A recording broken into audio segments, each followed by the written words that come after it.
الحمد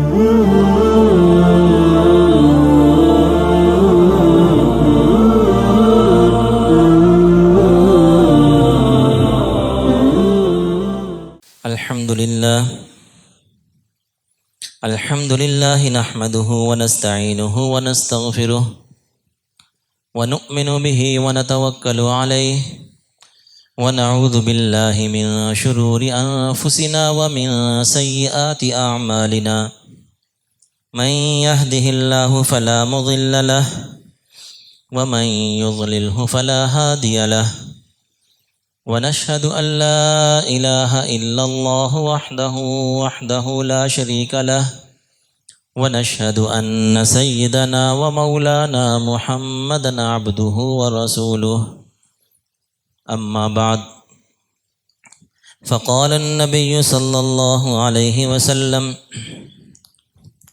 لا عدوى ولا طيرة ولا هامة ولا صفر وفر من المجذوم كما تفر من الأسد رواه البخاري صدق رسوله النبي الكريم ونحن على ذلك لمن الشاهدين والشاكرين والحمد لله رب العالمین۔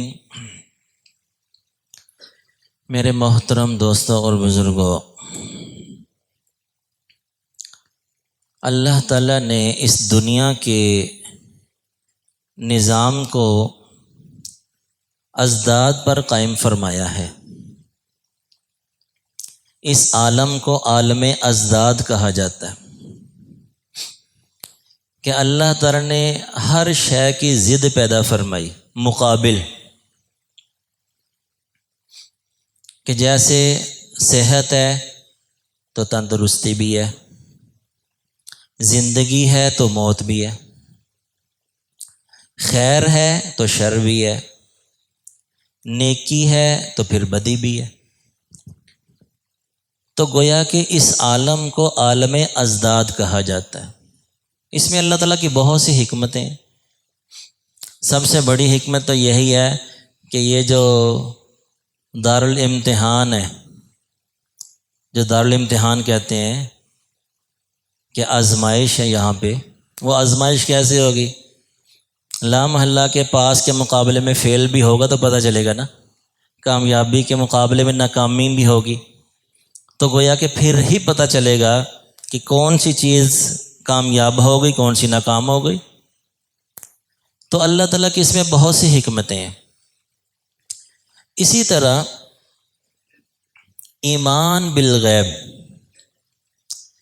ایمان جہاں پیدا فرمایا تو وہاں ایمان کو کمزور کرنے والی چیزوں کو بھی پیدا فرمایا۔ اب یہ انسان کا امتحان ہے کہ ایمان ہے تو ایمان کو کمزور کرنے والی چیزیں بھی ہیں۔ بنیادی طور پر ہمارے معاشرے میں جو بہت زیادہ چیزیں پھیلی ہوئی ہیں، اس میں ایمان کو کمزور کرنے والی کیا چیز ہوتی ہے کہ انسان اس قدر غافل ہو جاتا ہے اور وہ اسباب کو چونکہ روزانہ اختیار کر رہا ہوتا ہے، ہر وقت اسباب میں ہے، بندہ دائیں بائیں آگے پیچھے اسباب میں گھرا ہوا ہے، تو ایمان بالغیب کی بجائے ایمان بالاسباب بڑھتا جاتا ہے۔ گویا کہ ایمان بالغیب کمزور ہو گیا، ایمان بالاسباب بڑھ گیا۔ اسباب پر ایمان، کیونکہ اسباب ہے نا، اللہ تعالیٰ نے انسان کو اسباب کے ساتھ پیدا فرمایا، پیدا بھی اسباب کے ساتھ فرمایا اور اسباب کے ساتھ جوڑا بھی ہے۔ گویا کہ اس کا ہر معاملہ اسباب کے ساتھ جوڑ دیا۔ بھوک پیاس ہے، بیماری تندرستی ہے، جو بھی نکاح طلاق جتنے بھی معاملات ہیں سارے اسباب کے ساتھ جوڑ دیے۔ اب ہر وقت جب بندہ اسباب کے درمیان گھرا رہے گا نا تو یہ ایک آزمائش ہے کہ اب اس نے اسباب پر ایمان رکھنا ہے یا ایمان بالغیب کرنے والی ذات اللہ کی ہے۔ یہی ایک امتحان ہے، کرنے والی ذات اللہ کی ہے، ایمان اس کا یہ ہو اور اسباب بھی ساتھ ساتھ اختیار کرے۔ اسباب کے متعلق یہ درس قرآن میں نے تفصیلی بات کی تھی، تھوڑی سی بات میں خلاصہ عرض کر دوں۔ اسباب جو ہے نا تین طرح کے ہوتے ہیں، تین قسم کے اسباب ہیں۔ اب اسباب کے متعلق بعض اسباب تو وہ ہیں کہ جن کا لازمی نتیجہ نکلتا ہے. اللہ تعالیٰ نے وہ سبب پیدا ہی ایسے کیے کہ جب بندہ وہ سبب اختیار کرے گا ضرور نتیجہ نکلے گا. ایسے اسباب کا حکم شریعت کے اندر یہ ہے کہ ان کو اختیار کرنا فرض ہے، کیونکہ اللہ نے پیدا کیے نا، اسباب بھی اللہ تعالیٰ نے پیدا کیے اور اس کا جو نتیجہ رکھا وہ بھی اللہ نے رکھا. تو لہذا ایسے اسباب کو اختیار کرنے کا حکم بھی اللہ نے دیا کہ جیسے کھانا پینا ہے. اب کھانا پینا ایک سبب ہے، بھوک پیاس ہے، بھوک کو ختم کرنا ہے تو کھانا کھاؤ، پیاس کو ختم کرنا ہے پانی پیو. اب یہ سبب ہے. اب بندہ یہ نہیں کہہ سکتا کہ میرا اللہ پر ایمان ہے تو لہذا جناب میں اسباب اختیار نہیں کروں گا، کھاؤں پیوں گا نہیں، بس اللہ تعالیٰ ویسے ہی میری بھوک ختم کر دے. اگر اس طرح کا توکل کیا اور مر گیا تو خودکشی کا گناہ ہوگا، کیونکہ یہ تو اللہ نے حکم دیا ہے کہ اسباب اختیار کرو اور ان کا نتیجہ بھی اللہ نے رکھا ہے کہ کوئی کھائیں پئیں گے تو اللہ تعالیٰ بھوک اور پیاس کو دور کریں گے، یہ بھی تو اللہ کے حکم سے ہی ہے نا. تو یہ چونکہ اس کا لازمی نتیجہ اللہ نے رکھا ہے لہذا ایسے اسباب کو اختیار کرنا فرض ہے، نہیں کریں گے تو گنہگار ہوں گے. دوسرے وہ اسباب ہیں کہ جن کا لازمی نتیجہ نہیں ہے، ہو بھی سکتا ہے نہیں بھی ہوتا، نتیجہ نکل بھی سکتا ہے نتیجہ نہیں بھی نکلتا.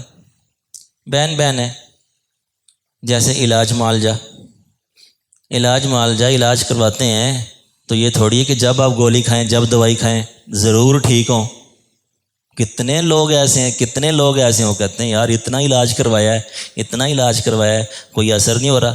ٹیسٹ کرواتے ہیں سارے ٹیسٹ صحیح آتے ہیں بندہ پھر بیمار پڑا ہوا ہے. یعنی کہ یہ ایسا معاملہ ہے کہ جس میں نتیجہ نکل بھی سکتا ہے نہیں بھی نکل سکتا. اللہ نے فرمایا وَإِذَا مَرِضْتُ فَهُوَ يَشْفِينِ، قرآن میں ہے کہ شفا تو من جانب اللہ. ایسے اسباب کہ جن کا لازمی نتیجہ نہیں ہے، ایسے اسباب کو اختیار کرنا سنت ہے کہ جن میں نتیجہ نکل بھی آتا ہے اور نہیں بھی نکلتا. بین ہے، گویا کہ علاج کروانا یہ سنت ہے. تو اب بندہ کوئی سنت کی نیت سے کروائے ثواب بھی ملے گا. اور چونکہ یہ ایسے اسباب ہیں، اگر کوئی بندہ ترک کر دے کہ چلو یار میں نہیں علاج کرواتا تو اس کو گنہگار بھی نہیں کہا جاتا، گناہ نہیں ہے اس کو، چونکہ یہ ایسے اسباب کی شریعت میں حکم یہ ہے کہ ان کو اختیار کرنا سنت ہے. اور تیسرے وہ اسباب ہیں کہ جن کو اسباب ضعیفہ کہا جاتا ہے، بہت کمزور اسباب جن میں نتیجہ بہت ہی کم نکلتا ہے، 0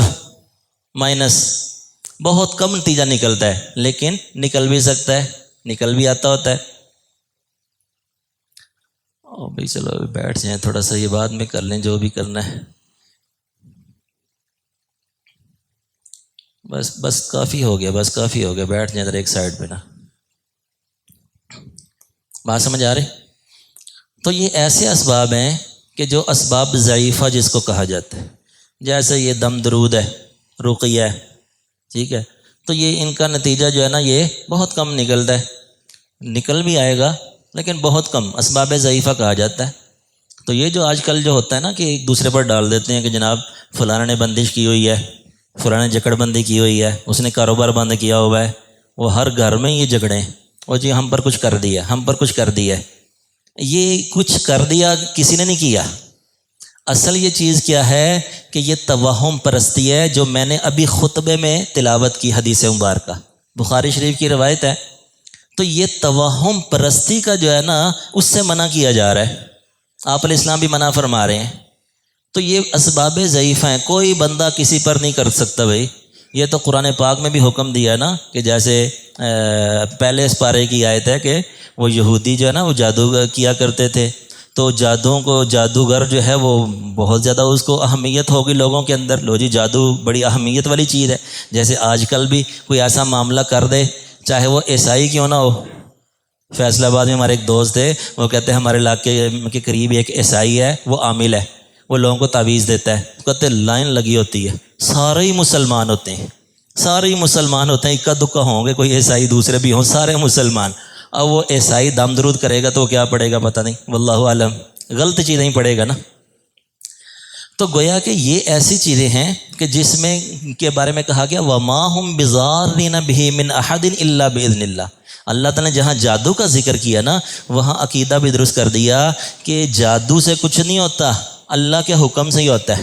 اگر کوئی کسی پر ایسا عمل کرے گا تو کہیں کسی کو نقصان مقصود ہوا اللہ کی طرف سے تو وہاں اثر ہو جائے گا، وگرنہ کوئی کسی کا کچھ نہیں بگاڑ سکتا.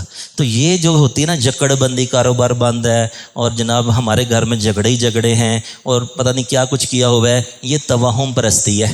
گویا کہ یہ ایمان کو کمزور کرنے والی چیز توہم پرستی. اب اس حدیث کے اندر بھی توہم پرستی کا علاج ہی ذکر کیا جا رہا ہے کہ توہم پرستی جو ہے نا یہ نہیں کرنی. اب توہم پرستی کے اندر ایک چیز کیا ہے؟ لا ادوا. حضور نبی کریم صلی اللہ علیہ وسلم فرما رہے ہیں لا ادوا، کہ بیماریاں پھیلتی نہیں ہیں، بیماریوں میں تعدیہ نہیں ہوتا، متعدی نہیں ہوتی. اب بظاہر دیکھیے کہ ہم عام طور سے دیکھتے ہیں نا کہ جناب ایک گھر میں ایک بندے کو زکام ہے تو دوسرے کو بھی ہو جاتا ہے، ایک بندے کو خارش ہوگی تو دوسرے کو بھی ہو جاتی ہے. تو عام طور سے ہمارے گھر میں بھی ایسے کہہ رہے ہوتے ہیں یہ بندہ خارش لے کے آیا ہے، یہ بندہ زکام لے کے آیا ہے. یہ ہمارے گھروں کی بھی باتیں ہیں. تو یہ بالکل غلط ہیں بھائی. اسی کی نفی کی جا رہی ہے کہ بیماریوں میں تعدیہ نہیں ہوتا، بیماریاں متعدی نہیں ہوتی، یہ من جانب اللہ ہی ہوتا ہے. جب آپ علیہ السلام نے فرمایا لا ادوا، بیماریاں پھیلتی نہیں ہیں، ایک کو دوسرے سے نہیں لگتی، تو ایک صحابی نے عرض کیا یا رسول اللہ کہ ہم کئی مرتبہ ایسا دیکھتے ہیں کہ ایک خارشی اونٹ ہوتا ہے اس کو تندرست اونٹوں میں چھوڑ دیتے ہیں کہ وہ باقی اونٹ صحیح ہوتے ہیں باڑے میں، ایک خارشی اونٹ باہر سے لا کے اس میں چھوڑ دیا، اس کی وجہ سے باقیوں کو بھی لگ جاتی ہے. تو آپ علیہ السلام نے فرمایا فما عاد الاول، وہ پہلے اونٹ کو خارش کہاں سے لگی تھی؟ وہ بھی اللہ کے حکم سے لگی تھی نا. تو یہاں بھی بظاہر ہمیں نظر آ رہا ہے کہ اس اونٹ سے باقیوں کو لگی ہے، اسی کی نفی ہے. عقیدہ یہ نہیں ہونا چاہیے، عقیدہ یہی ہو وما ہم بضارین بہ من احد الا باذن اللہ، کہ جس کو بیماری لگنی ہے وہ اللہ کے حکم سے ہی لگنی ہے. اب دیکھیے کہ جیسے کرونا کی مرتبہ ایسا تھا کہ جہاں کوئی کرونا کی وبا پھیلتی تھی تو یہ نہیں ہے کہ سب کو ہی کرونا ہو جاتا تھا، سب کو کرونا ایسا نہیں ہوا. یہ تو بیماریاں پہلے بھی ایسی تھیں. جیسے طاعون کے بارے میں آتا ہے کہ طاعون جہاں پھیلا ہوا ہو اس کے بارے میں آتا ہے کہ باہر والے طاعون جہاں پھیلا ہے وہاں پہ نہ جائیں، اور جس شہر میں طاعون پھیلا ہوا ہے جس جگہ پہ وہاں کے لوگ باہر نہ آئیں. کرونا میں یہی تھا نا.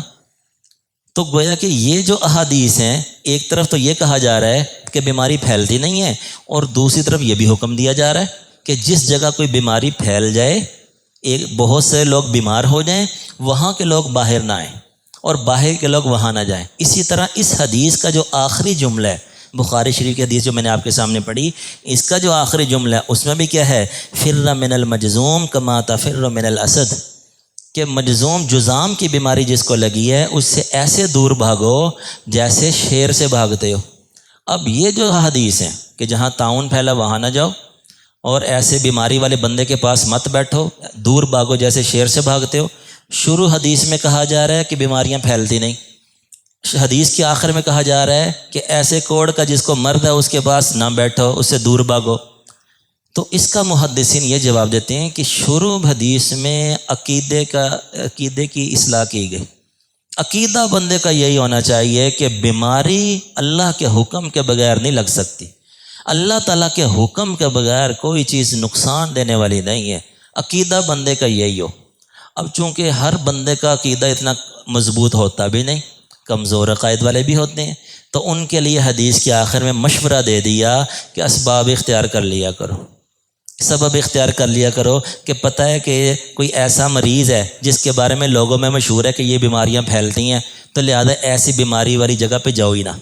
اگر کہیں کوارنٹائن ہوا ہے مثلاً، وہاں پہ پتہ ہے کہ یہ بیماری ہے تو وہاں جناب جاؤ ہی نہ. طاعون کی بیماری پھیلی وہاں جاؤ ہی نہ، کیونکہ اگر بندہ جائے گا نا تو اس یہی آئے گا کہ یار میں یہاں آیا ہوں تو بیمار ہوا ہوں، نہ آتا تو بچ جاتا. اور جو منع کیا ہے نا جہاں بیماری پھیلی وہاں سے لوگ باہر نہ نکلیں، اگر وہ باہر نکل کے بچ جائیں گے نا تو وہ کہیں گے ہم بھاگ آئے ہیں اس لیے بچ گئے، اگر ہم وہاں رہتے ہم بھی بیمار ہو جاتے. گویا کہ پھر عقیدہ کمزور ہی ہونا تھا. تو عقیدے کی اصلاح کی کہ عقیدے میں یہی ہو کہ اللہ کے حکم کے بغیر کچھ نہیں ہوتا، اور اسباب کی اجازت بھی دے دی کہ سبب بھی اختیار کر سکتے ہو. اب جو دوسرا جملہ ولا طیرۃ، کہ یہ نحوست کو کسی طرح منسوب نہیں کرنا چاہیے کہ جناب یہاں پر بھی ایسی چیزیں یہ آج تک ایسی چل رہی ہیں کہ جناب دوسروں کو منحوس بنا دیتے ہیں. کوئی بندہ آیا، کوئی نقصان ہو گیا، یہ منحوس آیا ہے. خاص طور سے نعوذ باللہ کہ اگر جناب کوئی بچی بیاہ کے لے آئے اور گھر میں کوئی نقصان ہو گیا، کوئی بندہ بیمار ہو گیا یا فوت ہو گیا، کہیں گے لو جی یہ منحوس نے قدم رکھا ہے، ہمارا بندہ آگے پہنچ گیا ہے، یہ منحوس نے قدم رکھا ہے، فلانا بندہ بیمار پڑ گیا ہے. تو جناب وہ بچی منحوس ہے، آپ کا بیٹا منحوس کیوں نہیں ہو سکتا؟ بچی منحوس ہے، آپ کا بیٹا کیوں منحوس نہیں ہے؟ ممکن ہے اس کی نحوست ابھی ظاہر ہونی ہو بچی آنے کے بعد، آپ کے بیٹے کی نحوست آپ کے گھر میں بھی پڑی ہو، اس بچی پر بھی پڑ گئی ہو، تو آپ کا بیٹا بھی منحوس ہو سکتا ہے، آپ خود بھی منحوس ہو سکتے ہیں. آپ کے جو برے اعمال ہیں وہ بھی منحوس ہو سکتے ہیں. اعمال سیئہ ان کی نحوست بھی ہوتی ہے. جہاں جتنے گندے اعمال ہوتے ہیں، گندے اعمال کی نحوست ہوتی ہے، گناہوں کی نحوست ہوتی ہے. ہر بندے کے گناہ ہیں، وہ گناہ منحوس ہوتے ہیں. یہ آگے کو کہہ دیا کہ اگلا بندہ منحوس ہے، تو حضور فرما رہے ہیں ولا طیرۃ، قرآن پاک میں نیک لوگوں کی طرف کہ وہ کہا یہ منحوس آگے نعوذ باللہ. انبیاء کے بارے میں بھی یہی کہا جاتا. تو یہ نحوست کہا کہ یہ نحوستیں تمہارے ساتھ قائم ہیں، کسی کی طرف نحوست کو منسوب نہیں کرنا چاہیے. اگرچہ ولا طیرۃ کہ ایک اور معنی بیان کیا جاتا ہے فال نکالنا، کہ فال نکالنا کہ جناب وہ فال نکالیں گے کہ اگر یہ نکلے گا تو پھر سفر کریں گے، یہ نکلے گا تو نہیں کریں گے. کاروبار کرنا ہے تو فال نکال لی، نجومیوں کے پاس چلے گئے، تو اس سے بھی منع کیا گیا. تو گویا کہ یہ ساری چیزوں کے اندر توہم پرستی ہی آ رہی. اسی طرح آگیا ولا حامتا، کہ یہ روحوں کا جو ہے نا، روحوں کا لوٹنا آج بھی عقیدہ ہے کہ روحیں گھروں میں واپس آتی ہیں. جمعرات کو جمعرات کا کھانا لگایا ہوتا ہے، لوگ جمعرات کو مسجد میں کھانا بھیجو، روحیں گھروں میں آتی ہیں. یہ آج بھی عقیدے ہیں ہمارے لوگوں کے. بھئی روحوں نے گھروں میں آ کے کیا لینا ہے؟ ان کو اپنی پڑی ہوئی بیچاریوں. اگر وہ علیین میں ہے تو وہ تو اتنے مزے میں جنت کے مزے لے رہی، سجین میں ہے تو وہ تو عذاب میں مبتلا ہیں. یہ دو ہی جگہیں ہیں. یہ ہماری شریعت حکم دری، اور یہ ایسی شریعت کی باتیں جو پکی ٹھکی ہیں، جو کمزور نہیں ہیں. علیین سجین قرآن سے ثابت ہے. جو نیک روحیں علیین میں ہیں، اور جو بد روحیں بری ہیں جن کو عذاب ہو رہا ہے وہ سجین میں. وہ تو اپنی مصیبت میں پھنسے ہوئے ہیں، انہوں نے یہاں پہ آگے کیا لینا ہے؟ جو جنت کی روحیں وہ بلا جنت سے نکل کے اس گندی جگہ پہ آئیں گی، دنیا میں کبھی ہو ہی نہیں سکتا. اور جو ویسے عذاب میں مبتلا ہیں وہ کیا لینے آئیں گی؟ ان کی تو جان ہی نہیں چھوٹ رہی. تو ولا حامتا، یہ روحوں کا لوٹنا یہ بھی ایک وہم ہے. ولا سفر، اسی طرح سفر کے مہینے کو منحوس سمجھا جاتا ہے کہ جناب سفر کا مہینہ آ گیا. جیسے آج بھی 4-5 سفر کی ہے، تو سفر کے مہینے میں لوگ جو ہے نا بہت سے کام کرنے ہوتے ہیں، نہیں کرتے. شادیاں تو نہیں کرتے، کاروبار نہیں کرتے. اب ہر فاطمہ رضی اللہ تعالیٰ عنہ کی شادی سفر میں ہوئی، کتنی کامیاب شادی. حضور نبی کریم صلی اللہ علیہ وسلم اپنی بیٹی کی شادی سفر میں کر رہے ہیں، اور کیسی کامیاب رہی. آج تک ماشاءاللہ سادات موجود ہیں. کاروبار شروع کرنا جی سفر ہے، سفر میں کاروبار نہیں شروع کرتے. تو یہ ساری جتنی بھی باتیں ہیں نا، ان سب میں پیچھے کیا ہے کہ ایمان بالغیب، جو مضبوط ایمان کو کمزور کرنے والی چیزیں ہیں، وہ کیا ہے؟ توہم پرستی. توہم پرستی اور ایسے توہم پرستوں کے درمیان بیٹھنا، ان کی صحبت، یہ لوگوں کے ایمان کو کمزور کرتی ہے. تو یہاں پر حضور نبی کریم صلی اللہ علیہ وسلم نے گویا کہ یہ ارشاد فرمایا کہ بندہ توہم پرستی سے بچے اور اللہ پر اعتماد اور توکل کرے تاکہ اس کا ایمان محفوظ رہے. اللہ تعالیٰ سے دعا ہے کہ جو کہا سنا اللہ تعالیٰ اس کو سمجھنے، اس پر عمل کرنے کی توفیق عطا فرمائے. وآخر دعوانا الحمدللہ رب العالمین.